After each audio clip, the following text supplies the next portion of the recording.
Ilan taon ano ba? 14. 14 ka lang? Oo. Kaya sa ako tumaktaksi. Di ka na nag-aaral.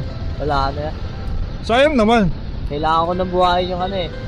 Bakit? Sa ako anak ko eh. May anak ka na. 14? Ilan taon ka nagkanak? Hindi, ngayon lang. Ngayong 14 ako, tapos ano. Tawag dito. Mag-15 lang ako ngayong Mayo. Ilan taon na anak mo? 2 months pa lang. Kung nag-anak, Sa eh. di mo muna in-enjoy yung buhay. Hindi, lasing kasi ako nun eh. Lasing ka ba? Tapos papasok sa kwarto.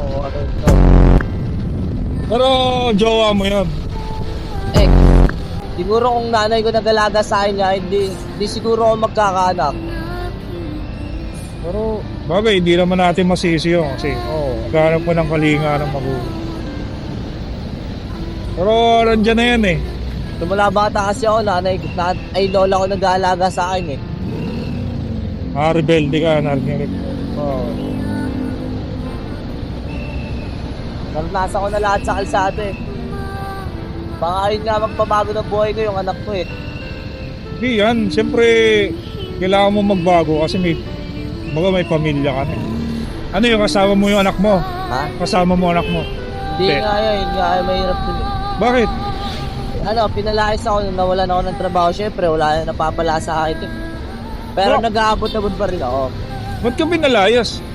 Wala nang napapala sa akin eh. Doon ka nakatira sa... Oo, sa bahay ng asawa. Apartment,